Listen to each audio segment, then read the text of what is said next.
어머니 아버지 두 분이 함께 있는 시간은 공식 석상에서일 때가 많았습니다.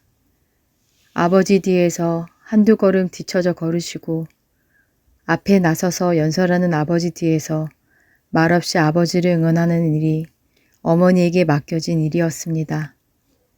그러나 무언중에도 두 분은 다른 이들은 알지 못하는 교감을 서로 나누는 듯 했습니다. 어머니가 한 여성지와 인터뷰를 하다가 갑자기 잠깐 저분을 모셔볼까요? 하면서 문을 열었다고 합니다. 문 밖에는 뜻밖에도 아버지가 지나가고 있었습니다. 어떻게 대통령이 지나가는 걸 알았느냐고 기자가 질문하자 어머니는 그냥 느낌이 와서요 하고 대답했다고 합니다. 말없이도 서로의 마음이 오가고 서로의 움직임이 느껴지는 어머니와 아버지였습니다. 어머니는 아버지 내조자로서의 일을 힘들지만 언제나 기꺼운 마음으로 받아들였습니다. 내조를 바칠 수 있는 남편을 가졌다는 것으로도 영광이라고 말씀하였습니다. 모든 즐거움은 함께 나누고 자랑스러움은 마음껏 보여드리며 가정일로 마음에 걱정을 끼치지 않는 것이 아버지를 내조하는 어머니의 원칙이었습니다. 학교에서 저희들에게 좋은 일이 생기면 꼭 아버지에게 알려드려 기쁨을 나누고 혼자 해결할 수 있는 일은 스스로 해결하면서 남편에게 짐이 되지 않으려는 것이 어머니의 모습이었습니다. 어머니의 이러한 마음은 남편인 아버지를 향한 절대적인 신뢰가 있었기 때문에 가능했습니다. 신뢰할 수 있는 남편이었기에 퍼스트 레이디로서 주부로서 온갖 힘든 일을 감당하면서도 어머니는 자신의 이런 삶이 남편을 사랑하는 방법이고 그럼으로써 보람있고 의미 있다고 믿었습니다. 워낙 성실한 분이니까 그대로 따라서 성실하려고만 노력하죠. 이 한마디가 아버지에 대한 어머니의 마음을 나타낸다고 생각합니다. 1964년은 아버지가 가뭄으로 인해 애를 태운 해였습니다. 그해 7월경 마산에서의 행사를 끝내고 기경하던 아버지는 비가 오지 않아 아직도 모내기를 하지 못한 채 팽개쳐진 마른 논을 보고는 긴급 대책회의를 하였습니다. 그러나 가뭄이 대책회의로 해결이 되는 것은 아니었습니다. 입맛도 잃으면서 절박한 마음으로 농민과 함께 비를 기다리던 열흘 후 드디어 비가 퍼붓기 시작했습니다. 순식간에 물 흐르는 소리가 들리고 청와대의 나무들도 가지를 휘저으며 떨어지는 비를 만끽하고 있었습니다. 아버지는 당장 마산으로 전화를 해서 그곳에도 비가 와요? 하고 물었습니다. 비가 온다는 소식을 확인한 아버지는 반가운 마음을 진정시키지 못하고 어머니와 함께 지프차를 타고 한강변으로 나가 반가운 비를 흠뻑 맞았습니다. 줄기차게 퍼붓는 비 속에서 묵묵히 비를 맞고 서 있는 남편을 보면서 어머니는 자신의 남편이 이 나라의 지도자임을 다시 한번 절감했다고 합니다. 그리고 그러한 남편의 모습에서 감동과 함께 신뢰를 가질 수 있었다고 하였습니다. 호주를 방문했던 1968년 어머니는 호주의 넓은 녹지대에서 예쁜 꽃을 발견하고 차를 세웠습니다. 호주에서 가장 아름다운 캥겔푸오라는 꽃이라고 했습니다.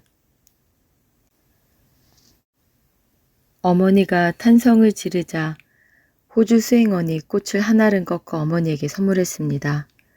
꽃을 꺾은 사실에 미안해하며 호텔로 돌아온 어머니는 예쁘지요?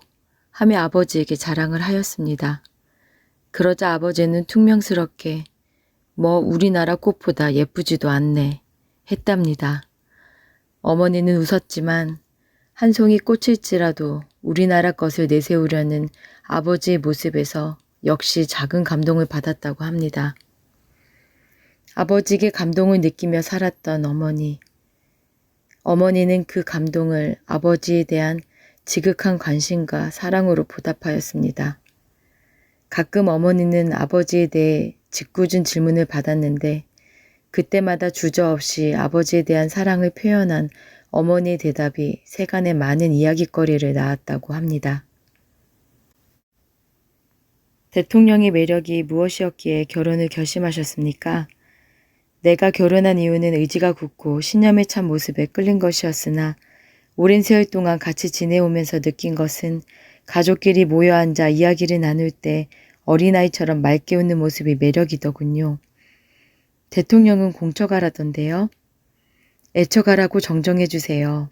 공개해서 좋을지 모르지만 해마다 내 생일을 기억해서 축하해 주세요.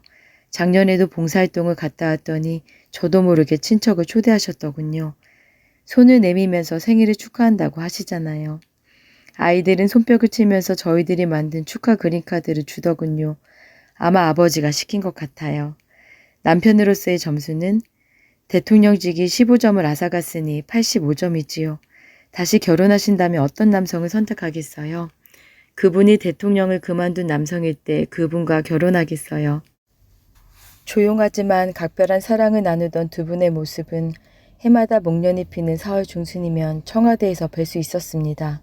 두 분이 목련 꽃송이의 바닷속에서 어깨를 나란히 하고 다정하게 산책하는 모습이 제 방 창 너머로 보이곤 했습니다.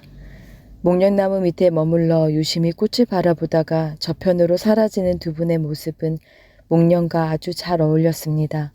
오랜만에 남편과의 산책을 즐기는 어머니의 웃음 띤 얼굴도 활짝 핀 목련과 아주 닮아 있었습니다. 가끔씩 어머니와 아버지는 탁구 시합도 즐겼습니다. 어머니가 학창시절 배구를 즐기셨다고는 하나 언제나 시합은 아버지의 승리로 끝나곤 했습니다. 시합을 하느라 발갛게 살기된 얼굴로 분발하는 어머니의 모습을 보며 아버지는 빙그레 웃기만 하였습니다. 그때만큼은 큰 소리로 웃으며 탁구 서브에 전력을 다하는 어머니의 모습이 더없이 행복해 보이기만 했습니다. 어머니는 항상 바쁜 스케줄에 쫓기는 아버지를 언제나 안쓰러운 마음으로 바라보았습니다. 새벽 5시부터 밤 12시까지 대통령은 스케줄과 씨름하기를 업으로 삼아야 한다고 암스러운 마음을 표현하였습니다. 쉴 사이도 없고 끝없이 이어지는 아버지의 스케줄을 보면 꼬리 없는 괴물과 씨름하는 어느 무사의 이야기가 생각난다고 하였습니다. 어머니가 아버지의 모습을 보며 쓴 글이 있습니다. 중요한 사람을 접견하기 위해 아래층 서재로 내려가는 대통령의 걸음걸이를 지켜본다. 계단에 내려갈 때는 보통 뛰어가는 버릇이 대통령에겐 있다. 나라의 중요한 고비가 되는 때라면 더군다나 빠른 걸음걸이는 거의 구보와 같이 된다. 또 뛰어가시네. 혼자 넋두리처럼 되뇌었더니 대통령을 흘낏 돌아보고 두어 걸음 더 빨리 뛰어내린 다음 유유한 자세로 걸어 내려간다. 안쓰럽기도 하고 미덥기도 하다. 이처럼 항상 아버지의 뒷모습을 안쓰럽게 바라보던 어머니이기에 몸에 이롭고 좋지 못한 것을 가려 아버지 식탁을 마련하는 일이 어머니에게는 큰 과제였고 이를 해결하느라 식품학과 영양학에 관한 책을 열심히 읽은 어머니는 그 방면에 일가견을 가질 정도였습니다. 아버지가 저녁 식사도 잊은 채 회의를 하게 되면 어머니는 식사 시간이 지났음을 알리는 쪽지를 가만히 넣곤 했습니다. 아버지가 드시는 밥에는 언제나 현미를 섞었으며 아버지 입에 행여 맞지 않을까봐 차츰 현미의 양을 늘려가는 방법을 쓰기도 했습니다.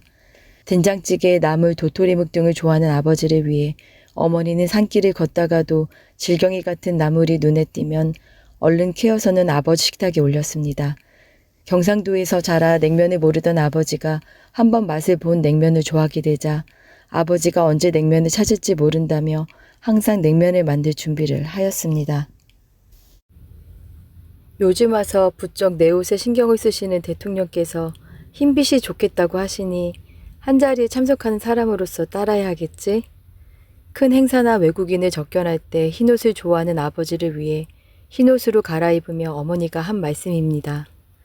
한 인터뷰에서 어머니는 이런 농담도 하였습니다. 나이가 들어서인지 화사한 옷이 입고 싶을 때가 있어요. 어느 날인가 빨간색 옷을 입었더니 대통령께서 저를 보고 빨간색은 좀 하시는 것이었어요. 무안한 마음에 얼른 바꿔 입어야 했지요. 어머니의 옷 색깔을 무심히 지나치지 않았던 아버지와 그러한 남편의 뜻을 고맙게 여기며 받아들이는 어머니는 다정한 부부의 모습이었습니다. 무엇을 입나 관심 있게 바라보고 무엇을 먹나 걱정하고 몸이 상하지 않나 염려하는 분들이었습니다. 그런가 하면 직접 청와대 뒤뜰에 텃밭을 마련하여 고추와 상추를 심기도 하였습니다. 어머니는 남편의 옷차림에도 무심하지 않았습니다. 1970년대 이후 남자들의 넥타이가 넓어지기 시작하자 어머니도 아버지에게 드릴 넥타이를 새롭게 몇 개 더 마련하였습니다. 그러나 아버지는 아침마다 평소의 것만 고집했다고 합니다. 어머니의 몇 번에 걸친 권유에도 불구하고 아버지는 예전의 넥타이만을 골랐습니다. 그러자 어머니는 예전의 넥타이를 슬며시 감춰버렸습니다. 할 수 없이 넓어진 넥타이를 메고 나가는 아버지를 보며 어머니는 어떤 감정을 느꼈을까요? 그런가 하면 어머니는 되도록이면 아버지가 원하는 옷차림을 하려고 노력하였습니다. 작은 일에서도 아버지의 뜻을 거스르지 않으려는 마음의 표현이었습니다.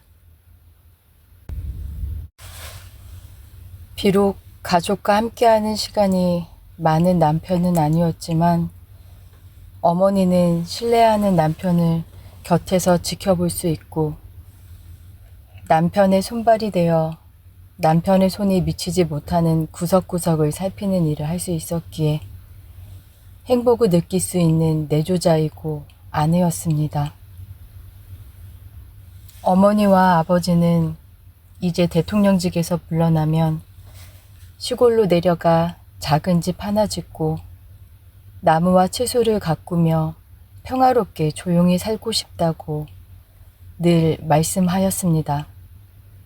그 뜻이 이루어졌다면 두 분은 더 많은 사랑과 애정을 나누며 어느 부부보다 행복한 노년을 맞았을 것입니다. 그동안 한 나라의 지도자이기에 그리고 그 내조자이기에 많은 시간을 공사에 할애했던 지난 시절을 이야기하며 두 분만의 시간을 가질 수 있었을 것입니다. 그러나 하늘은 두 분의 이러한 노년 생활을 허락하지 않았습니다. 생각하면 할수록 가슴 아픈 어머니와 아버지의 일생이지만 한 가지 위로받을 수 있는 것은 살아있는 동안 두 분은 충분히 서로에 대한 사랑을 느끼고 확신하였을 거라는 저의 믿음입니다. 조용하지만 어디서고 당당하게 아버지를 향한 사랑을 표현하고 실천하였던 어머니는 남편을 위해 할 수 있는 일이 있다는 것에 감사하며 스스로 행복을 느끼며 산 현명하고 사랑스러운 분이라는 생각을 해봅니다.